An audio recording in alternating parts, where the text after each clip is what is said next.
नमस्कार दोस्तों, आप सभी का स्वागत है मेरे YouTube चैनल ऑनलाइन एजुकेशन में।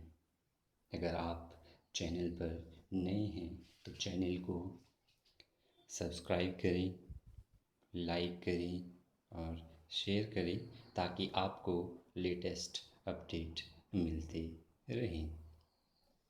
आज मैं जिस विषय को लेकर आप लोगों के बीच उपस्थित हुआ हूँ वह बीए अंतिम वर्ष हिमाचल प्रदेश यूनिवर्सिटी के छात्रों के लिए जो पुस्तक लगी है राजनीति शास्त्र में थीम्स इन कंपैरेटिव पॉलिटिकल थ्योरी, उसका यूनिट 1 का पहला टॉपिक लेकर उपस्थित हुआ हूँ। आज हम यह जानने का प्रयास करेंगे कि व्हाट इज़ पॉलिटिकल थॉट, कि राजनीतिक चिंतन क्या होता है। कि राजनीतिक चिंतन क्या है, इसका अर्थ जानने की कोशिश करेंगे। राजनीतिक विचार भी आप इसको कह सकते हैं।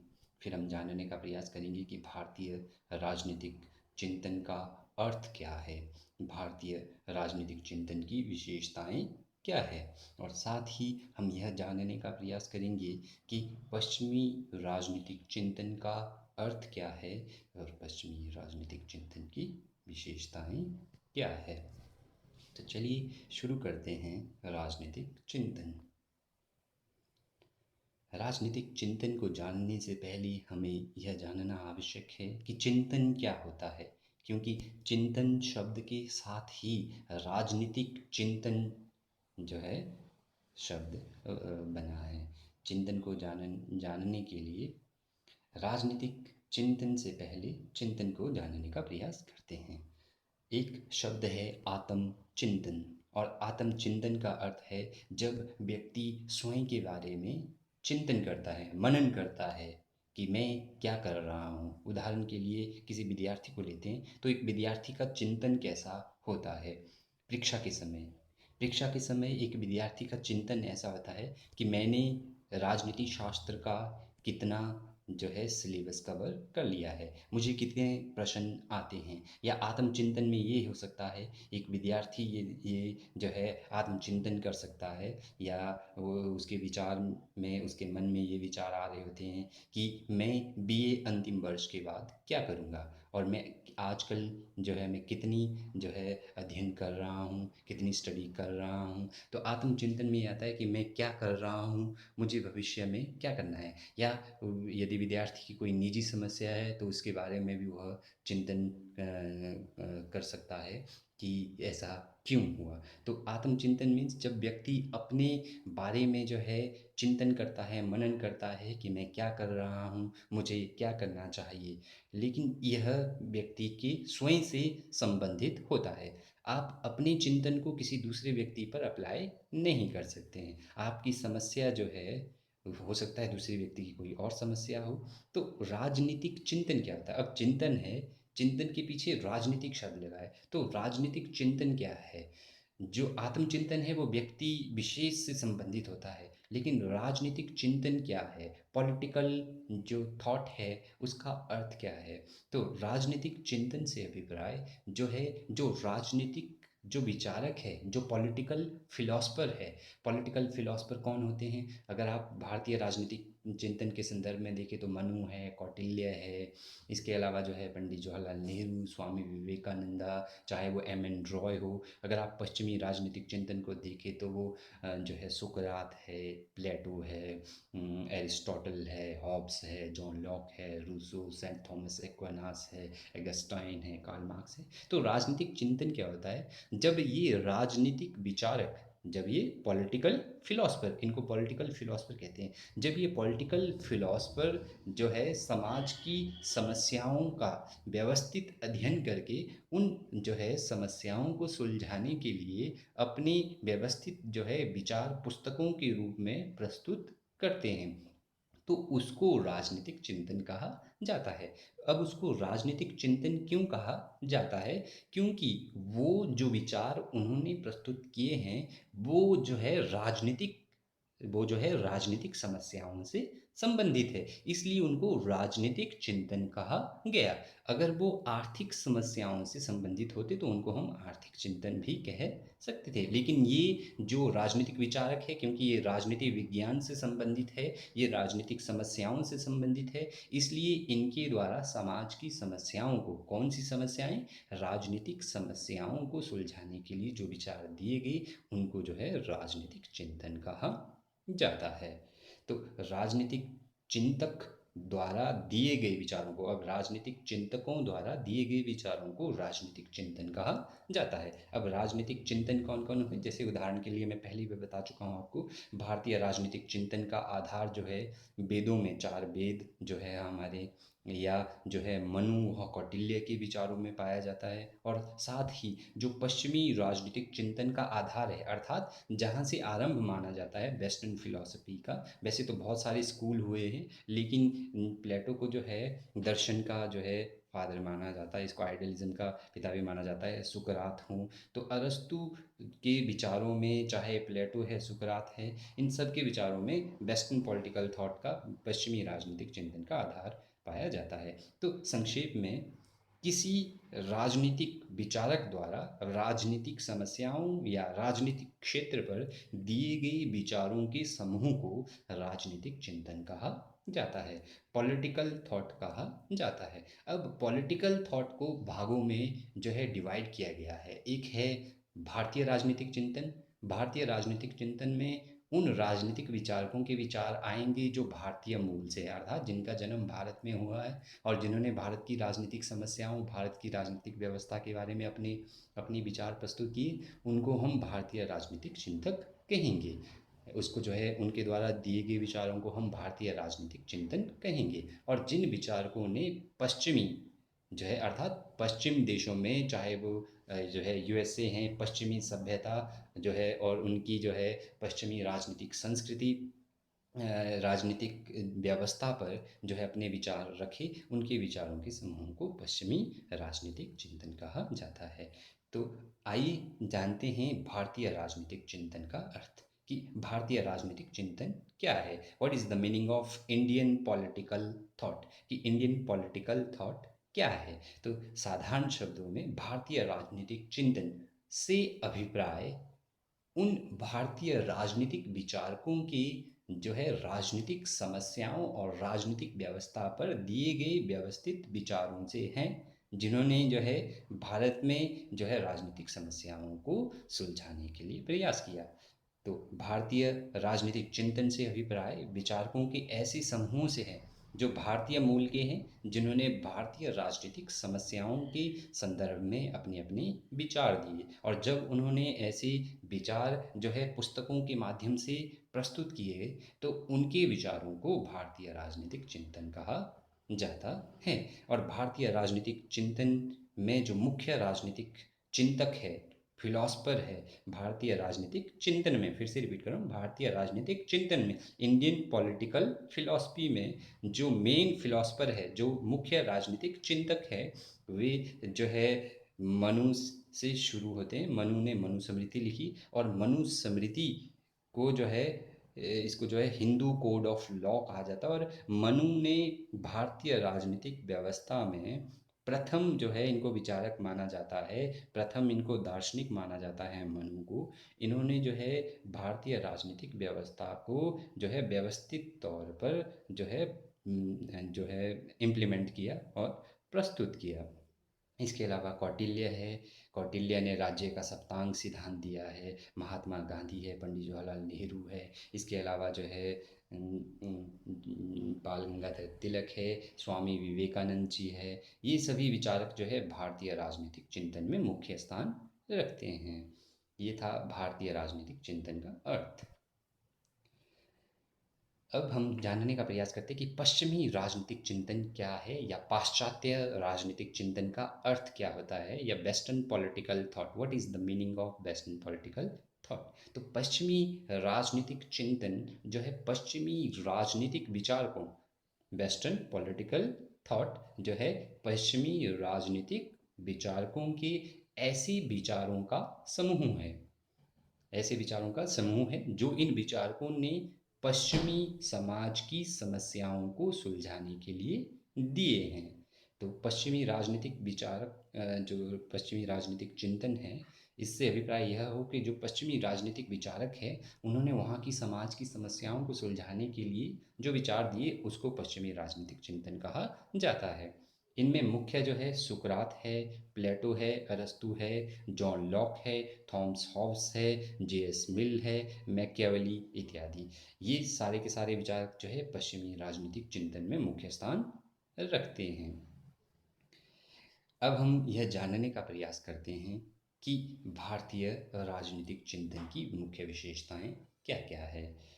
भारतीय राजनीतिक चिंतन की मुख्य विशेषताएं क्या है, अर्थात भारतीय राजनीतिक चिंतन जो है किन किन बातों को प्रमुखता देता है। भारतीय राजनीतिक चिंतन का आरंभ वैदिक समय से माना जाता है। और वैदिक समय का अर्थ क्या है, वैदिक समय में इट मीन्स भारतीय राजनीतिक चिंतन पर जो है वेदों का भी प्रभाव पड़ता है। और जो है इसमें मुख्य जो विद्वान हैं वो मनु, कौटिल्य है, महात्मा गांधी, पंडित जवाहरलाल नेहरू, इसके अलावा स्वामी विवेकानंदा, इसके अलावा भी और बहुत सारे, चाहे वह एम एन रॉय हो, बहुत सारे विचारक जो है भारतीय राजनीतिक चिंतन में अपना स्थान रखते हैं। तो जो पहली विशेषता है भारतीय राजनीतिक चिंतन की, वो है आध्यात्म पर बल, एम्फेसिस ऑन स्पिरिचुअलिज्म। भारतीय राजनीतिक चिंतन की प्रथम विशेषता यह है कि भारतीय राजनीतिक चिंतन जो है आध्यात्मिकता पर बल देता है और राज्य को जो है ईश्वर का अवतार माना गया है। भारतीय राजनीतिक चिंतन में जो है राज्य को धरती पर ईश्वर का रूप माना गया है। अगर आप जो है मनु के राजनीतिक विचारों को देखेंगे या समझने का प्रयास करेंगे, तो मनु ने मनुस्मृति में ये कहा कि जब जो है प्राकृतिक अवस्था में लोग जो है आपस में एक दूसरे से लड़ रहे थे, झगड़ रहे थे, तो वो भगवान विष्णु के पास गए और भगवान विष्णु ने मनु को जो है धरती पर राजा के रूप में भेजा। और मनु ने जो है धरती पर आकर जो है प्रथम राजनीतिक व्यवस्था, व्यवस्थित राजनीतिक व्यवस्था का आधार रखा। तो इस आधार पर यह कहा जाता है कि जो है जो भारतीय राजनीतिक चिंतन है वह अध्यात्म पर बल देता है और भारत विश्व का आध्यात्मिक गुरु भी माना जाता है। भारत का राजनीतिक चिंतन जो है आध्यात्मिक ज्ञान पर, स्पिरिचुअल नॉलेज पर जो है आधारित है। दूसरा जो पॉइंट है वो है भारतीय राजनीतिक चिंतन पर धर्म का प्रभाव। भारतीय राजनीतिक चिंतन पर धर्म का प्रभाव भी देखा जाता है। प्राचीन भारत में धर्म का संबंध जो है मानव जीवन के समस्त क्षेत्रों में पाया जाता था। जो प्राचीन भारत का जो जीवन काल था उसमें मानव जीवन के प्रत्येक क्षेत्र में धर्म का प्रभाव पाया जाता था और उस समय की स्थापित राजनीतिक संस्थाएं भी धर्म से प्रभावित थी। राज्य की उत्पत्ति के संबंध में दिए गए विचार भी धर्म से प्रभावित थे। अर्थात भारतीय राजनीतिक चिंतन पर धर्म का प्रभाव देखा जाता है। और जैसे कि मैंने आपको इससे पहले वाले पॉइंट में समझाया कि राज्य धरती पर ईश्वर का रूप है, उसी प्रकार धर्म जो है व्यक्ति के प्रत्येक क्षेत्र में विद्यमान था। भारतीय राजनीतिक चिंतन की यह एक विशेषता है। संस्थाओं पर बल, एम्फेसिस ऑन पॉलिटिकल इंस्टीट्यूशन, यह भी भारतीय राजनीतिक चिंतन की एक मुख्य विशेषता है कि भारतीय राजनीतिक चिंतन में संस्थाओं पर विशेष बल दिया जाता है। अब संस्थाओं का अर्थ क्या है? संस्थाओं का अर्थ है पॉलिटिकल इंस्टीट्यूशन। राजनीतिक संस्थाओं पर भारतीय चिंतन में बल दिया जाता है। चाहे वो मनु हो, चाहे वो कौटिल्य हो, इनके समय से ही भारत में, भारतीय राजनीतिक चिंतन में राज्य के संगठन और राज्य के अंगों और राजा की नियुक्ति और राज्य के कार्यों का जो है वर्णन किया गया है। उसकी विधि दी गई है कि राज्य के जो है राज्य के कार्य क्या होंगे, राज्य राजा क्या काम करेगा, इन सब का वर्णन। और इन राजनीतिक संस्थाओं पर विशेष बल दिया जाता था कि जो है राजनीतिक संरचनाएं का निर्माण कैसे किया जाएगा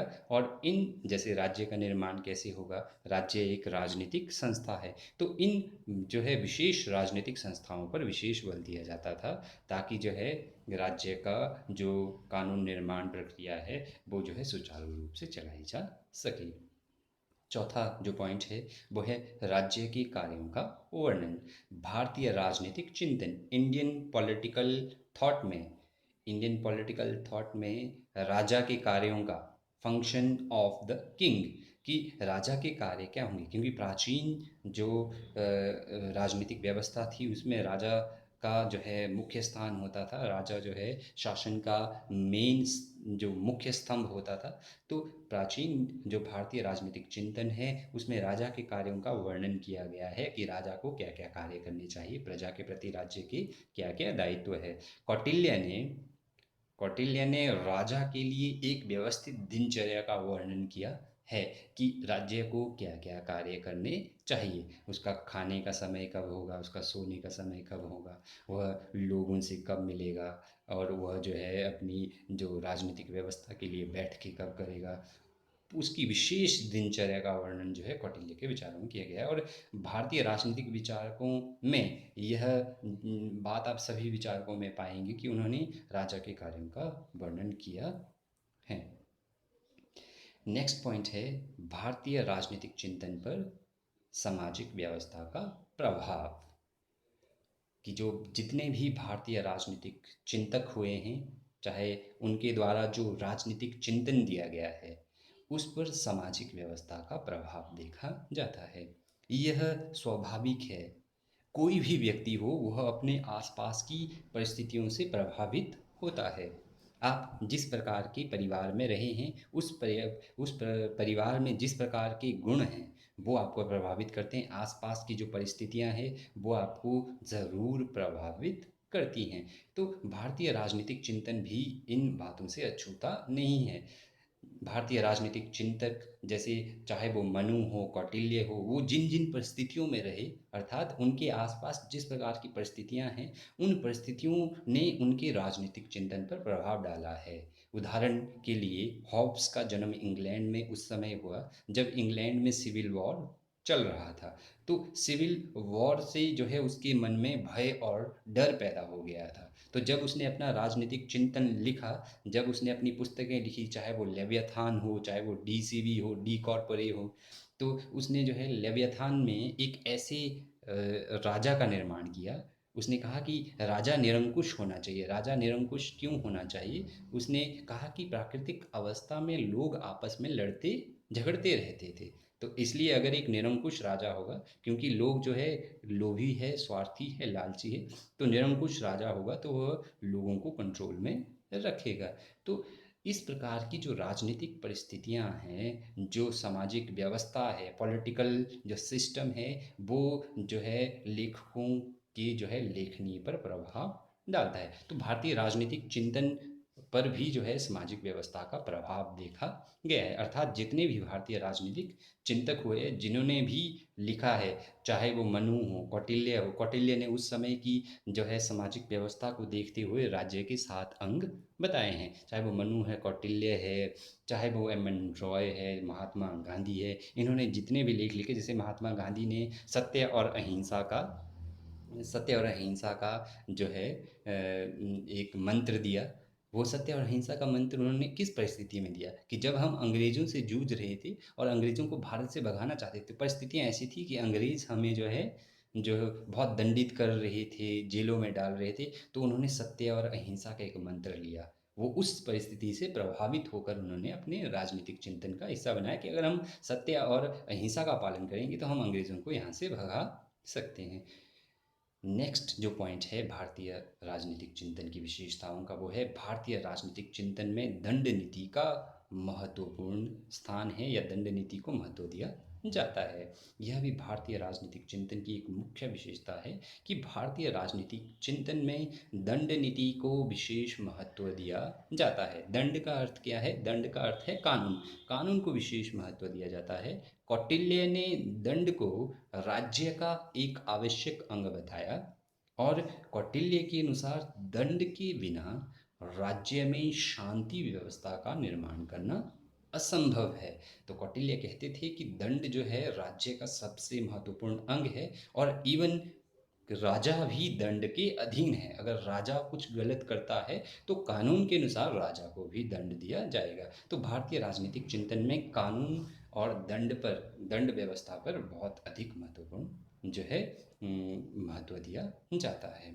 राज्य और समुदाय में कोई भेद नहीं।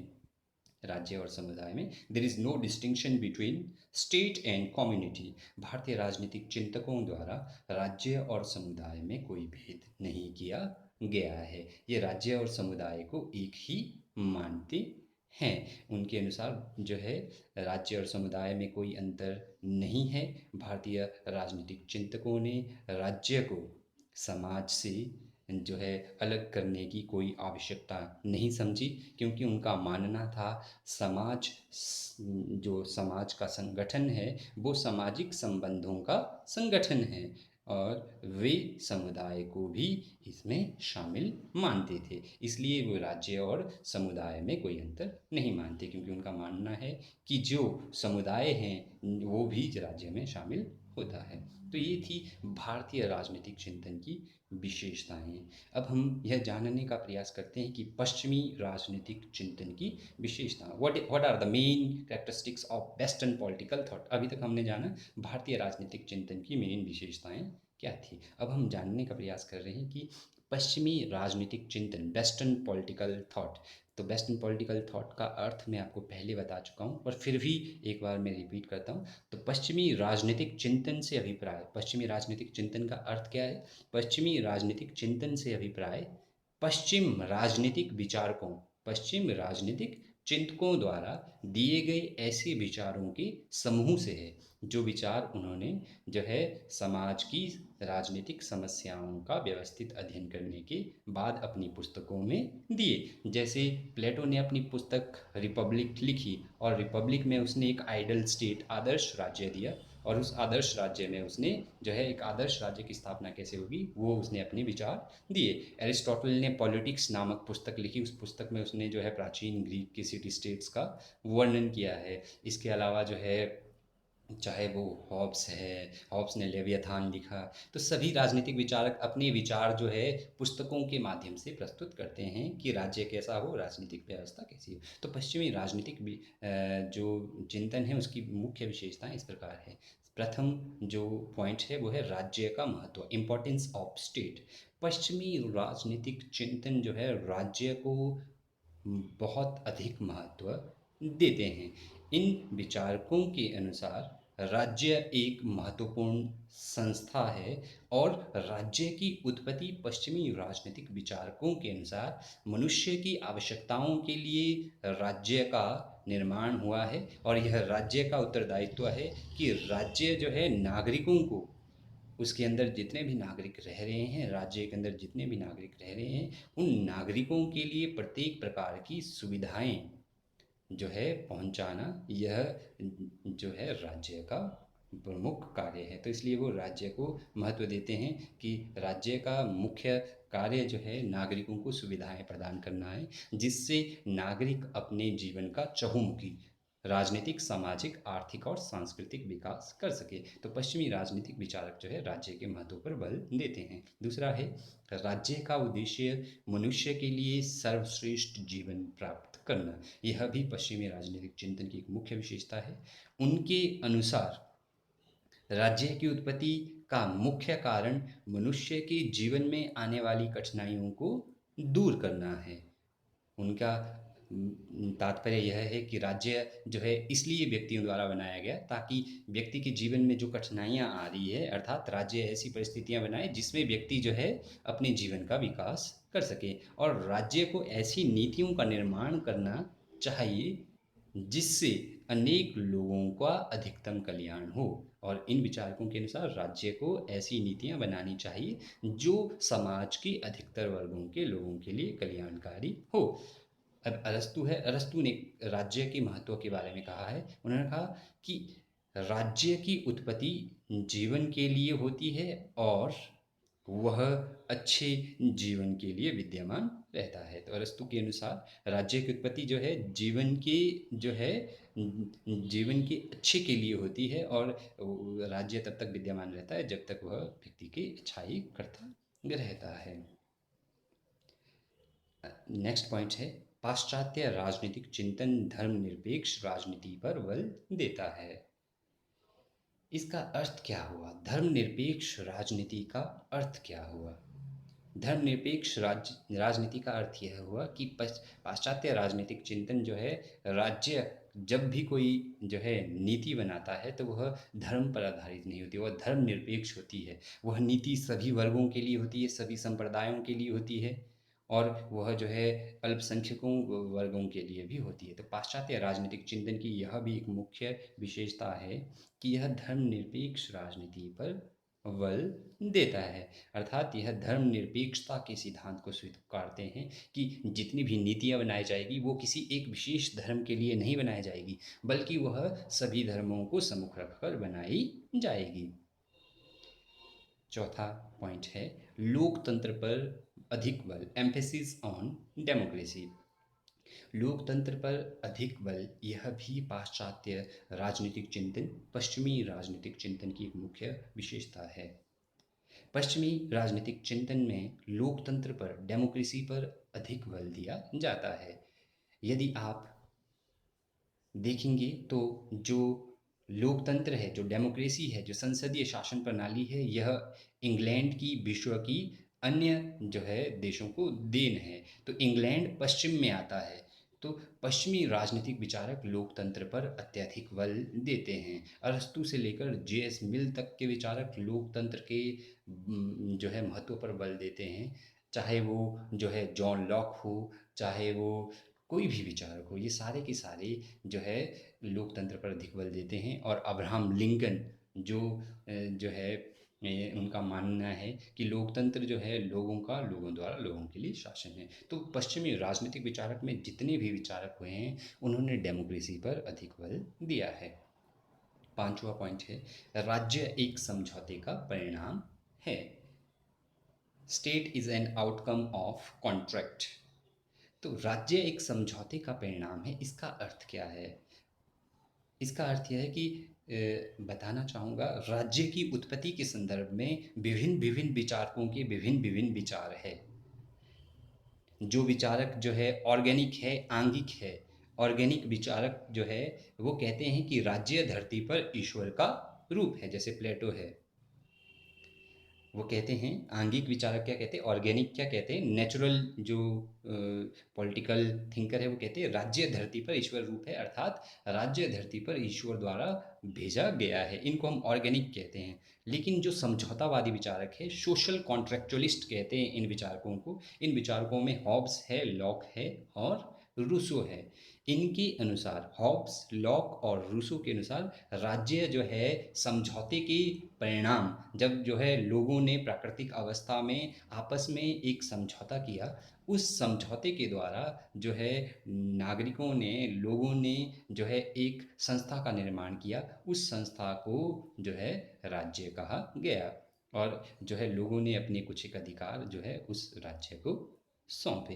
तो इनके जो विचार है राजनीतिक समझौते के बारे में, सोशल कॉन्ट्रैक्ट के बारे में, हॉब्स, लॉक और रूसो के अलग अलग है। लेकिन तीनों विचारक मानते हैं कि राज्य अगर जो है धरती पर जो है जन्मा है तो उसके पीछे लोगों का आपस में समझौता है। तो राज्य एक समझौते का परिणाम है। जो हॉब्स है, लॉक है, रूसो है, ये पश्चिमी राजनीतिक चिंतन में आते हैं। तो इनके अनुसार जो राज्य है वो जो है समझौते का परिणाम है। अब इसका अर्थ क्या है? इन विचारकों के अनुसार जो मनुष्य है वो प्राकृतिक अवस्था में आसपास प्राकृतिक अवस्था में मनुष्य जो है एक दूसरे से निजी संपत्ति को हथियाने के लिए प्रयास करते थे, और एक दूसरे को जो है एक दूसरे से लड़ाई करते रहते थे, एक दूसरे को मारते रहते थे। इस अवस्था से तंग आकर लोगों ने एक सामाजिक समझौता किया, जिसमें उन्होंने अपने कुछ एक अधिकार जो है अपने पास रखे और कुछ अधिकार एक व्यक्ति अथवा संस्था को सौंपे, जहाँ से जो है राज्य का जो है जन्म हुआ, और वह राज्य जो है उन लोगों की जो है सुरक्षा करने का दायित्व अपने ऊपर लेता है। नेक्स्ट है स्वतंत्रता पर विशेष बल।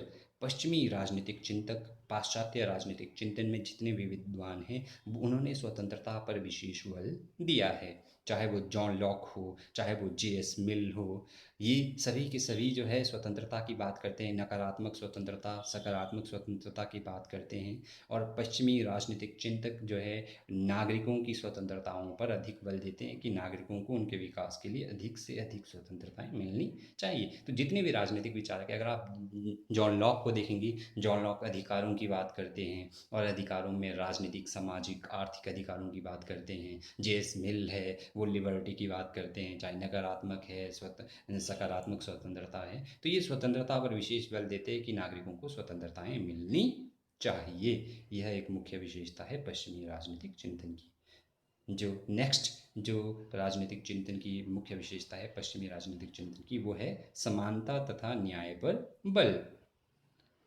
पश्चिमी राजनीतिक चिंतन इक्वालिटी और जस्टिस पर बल देता है। समानता का अर्थ क्या है कि सभी व्यक्तियों को जो है, सभी किसी भी व्यक्ति के साथ उसकी धर्म, जाति या संप्रदाय के आधार पर भेदभाव नहीं किया जाएगा। उन सभी को एक समान समझा जाएगा और सभी व्यक्तियों को एक समान जो है न्याय जो है प्राप्त होगा। तो ये था पश्चिमी राजनीतिक चिंतन का अर्थ और विशेषताएं, भारतीय राजनीतिक चिंतन का अर्थ और विशेषताएं। होप आपको जो है लेक्चर अच्छा लगा है। अगर आपको अच्छा लगा तो वीडियो को सब्सक्राइब करें, लाइक और शेयर ज़रूर करें। धन्यवाद।